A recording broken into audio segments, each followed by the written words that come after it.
Par Larry Hodgson 6 février 2017. Plante stabilisée, jolie mais morte. Bonsaï stabilisé, joli mais mort. La première fois que j'ai entendu parler des plantes stabilisées, c'était il y a plus de 30 ans. À cette époque, une entreprise locale importait des bonsaïs stabilisés en provenance de la Chine. Techniquement, c'était donc des pingins, mais peu importe. La technique est la suivante: on déterre un bonsaï vivant, en levant la terre, et on le plonge dans une solution de glycérine et d'autres additifs. La recette exacte est gardée secrète. Le produit est alors absorbé par la plante et remplace sa sève. Cela donne un bonsaï mort qui conserve ses feuilles, ressemblant alors à un bonsaï vivant. Le vendeur le rempote et le met en vente. Imaginez un bonsaï qui pourrait durer des années sans le moindre entretien. Je trouvais l'idée morbide à l'époque. Juste à y penser me donnait des frissons. C'était comme faire empailler votre grand-mère et la réinstaller sur sa berceuse dans le salon. Une partie de mon horreur devant les bonsaïs stabilisés vient de ma compassion pour le bonsaïste d'origine. Imaginez, vous passez des années à préparer une sculpture vivante délicate, y mettant tout votre cœur et toutes vos connaissances. Puis un l'achète et au lieu de la maintenir fièrement comme patrimoine vivant qu'il pourrait remettre à ses petits-enfants, il l'achève rapidement et le fait embaumer. Et que penser de l'utilisation du terme stabilisé, qui semble suggérer qu'on apporte une amélioration à la vie de la plante traitée, plutôt qu'un mot qui dit plus clairement qu'on l'a tuée lorsqu'elle était à son plus beau afin d'assurer une durée sans entretien. Ça ne vous choque pas? Moi, si. Il me semble qu'on aurait pu dire embaumer, glycériné ou même préservé. Il y a dans le mot stabiliser un relent du croque-mort qui maquille son sujet pour essayer de nous cacher la terrible réalité, que notre être cher est mort. Une technique thanatologique bien vivante. Arbre stabilisé composé d'une branche à laquelle on a fixé des feuilles stabilisées. On dirait une conception artistique d'un arbre, mais pas un arbre véritable. Jamais les feuilles d'un véritable arbre ne sont placées de cette façon. Eh bien, les plantes stabilisées sont de retour. Même on en voit partout.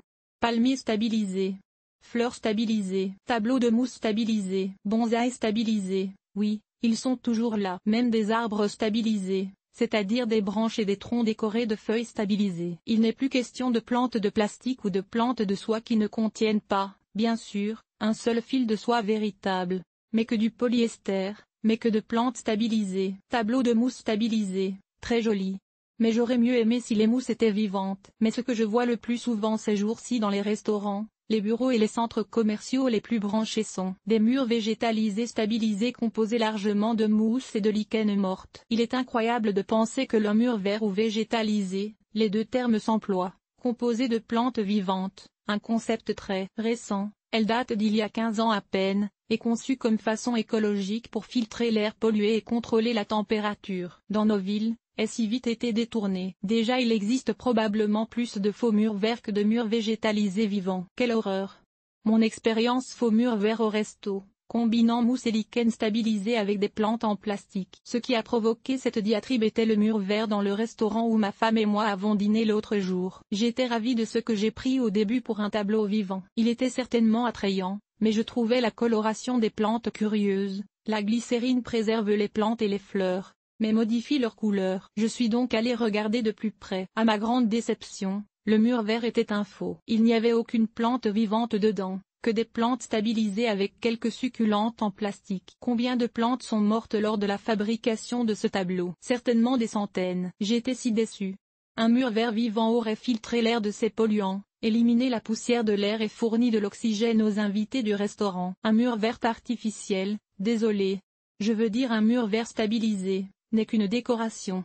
Il n'a aucun effet environnemental positif. Et les succulentes en plastique dégagent même des toxines. Derrière ma déception, un brin de compréhension. Je comprends les gens qui utilisent ces fausses plantes. Pour eux, les plantes stabilisées sont des objets décoratifs, comme des plantes en plastique et des fleurs de soie. Leur unique rôle est de bien paraître. Personne ne s'attend à davantage. Et les plantes, vivantes, artificielles ou stabilisées, font tellement pour rehausser un décor, pour lui donner un air habité et habitable, qu'il est bien sûr intéressant de les inclure dans un décor intérieur. Palmier stabilisé. On a collé des frondes de palmier stabilisées sur un véritable tronc de palmier mort. Malgré tout, il a l'air artificiel. Malgré cette compréhension, je n'ai pas pu m'empêcher de me sentir très déçu. Le grand palmier stabilisé que j'ai vu dans le hall d'un bureau aurait pu être un vrai palmier vivant si seulement quelqu'un l'arrosait. Le mur végétal stabilisé, j'en reviens encore, mais quel terme bizarre, ça sonne tellement faux. Dans le restaurant où nous avons mangé aurait pu être un vrai avec un système d'arrosage intégré.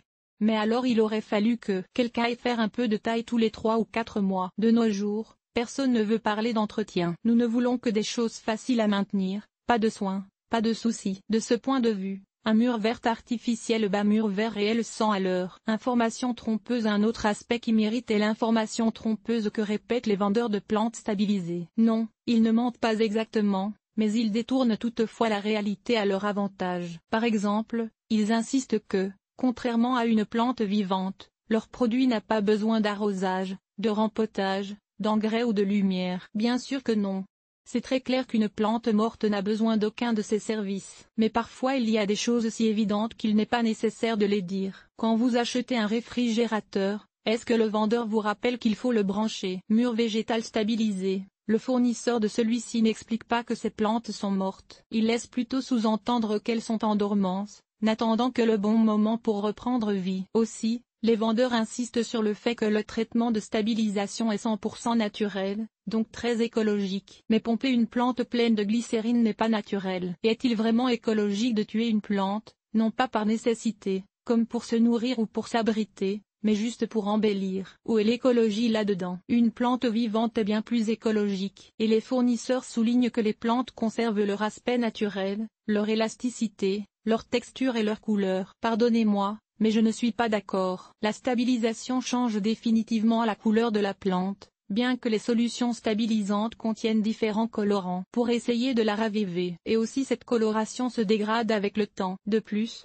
si vous touchez une plante stabilisée, vous vous rendrez compte qu'elle est caoutchouteuse, pas du tout comme une plante vivante. Elle est peut-être plus près d'une plante vivante qu'une plante en plastique, mais pas assez pour tromper quelqu'un qui connaît les plantes. Seulement les organismes qui font de la photosynthèse, comme les plantes vivantes, absorbent le dioxyde de carbone et libèrent de l'oxygène. Un vendeur annonce fièrement sur son site web que ces plantes stabilisées ne dégagent pas de CO2 comme s'il accusait ses compétiteurs, les plantes vivantes, de produire ce gaz indésirable. Mais il a mal compris. Les plantes vivantes absorbent le CO2, même elles le séquestrent, et contribuent ainsi, bien modestement, à contrôler le réchauffement climatique. En plus, elles dégagent de l'oxygène, dont même les vendeurs ont besoin pour respirer. Aussi les plantes stabilisées se détériorent avec le temps. Les fleurs stabilisées ont une durée utile d'environ 5 ans, les plantes stabilisées environ 2 fois plus. Elles finiront ensuite aux ordures où elles dégageront du CO2, car soit qu'elles se décomposeront dans un site d'enfouissement ou seront brûlées dans un incinérateur, selon la façon dont vos déchets locaux sont traités, car on ne peut pas les composter. Un fournisseur souligne que contrairement aux plantes artificielles, les plantes stabilisées n'ont pas de charge électrostatique et ainsi n'attirent pas la poussière. Ma traduction de l'italien. D'accord, la poussière s'y accumule moins rapidement que sur une plante de plastique, mais elle s'y déposera quand même et les plantes stabilisées nécessiteront des nettoyages occasionnels. On recommande d'utiliser un sèche-cheveux. Les plantes vivantes, par contre, font bien plus. Elles absorbent la poussière et l'utilisent pour leur croissance. Voir l'article. Utiliser les plantes d'intérieur comme aspirateur. Ainsi elles aident à nettoyer l'air. Mode d'emploi pour plantes mortes. Saviez-vous que les plantes stabilisées sont accompagnées d'un mode d'emploi? J'aurais pensé que vous pouviez les flanquer n'importe où, puisqu'elles sont mortes, mais apparemment ce n'est pas le cas. Notamment elles n'aiment pas le soleil direct ni l'air humide et ne doivent pas non plus être placées à l'extérieur. Un fabricant insiste sur le fait qu'il est important de ne jamais les arroser ou les vaporiser. Ça, je pense qu'on le savait. Composé avec les plantes stabilisées, je préfère les murs verts vivants, comme celui-ci à Longwood Gardens en Pennsylvanie. Évidemment, ce qui vous lisez ici est la diatribe d'un maniaque de plantes. J'aime les plantes vivantes et je suis très prêt à investir quelques efforts pour les garder en vie. Il est donc certain que je préfère très nettement les plantes vivantes aux plantes mortes, même si elles sont belles et qu'on camoufle leur décès derrière un terme ambigu. Et je peux aussi comprendre qu'une entreprise, un restaurant, un centre commercial, etc. puisse préférer des plantes artificielles aux plantes vivantes pour réduire les coûts d'entretien, car la main-d'œuvre coûte cher. Mais malgré cela, que voulez-vous que je vous dise, les plantes stabilisées me font sentir juste un peu nauséeux. Si jamais je retourne au restaurant de l'autre jour, je ne dis pas non, car on avait bien mangé, même si le prix était un peu exagéré. Je vais demander qu'on ne m'asseye pas devant ce mur végétal mort. C'est trop déprimant. Extrapolation, à venir bientôt, j'espère que non. Chiots et chatons stabilisés. Aucun entretien requis.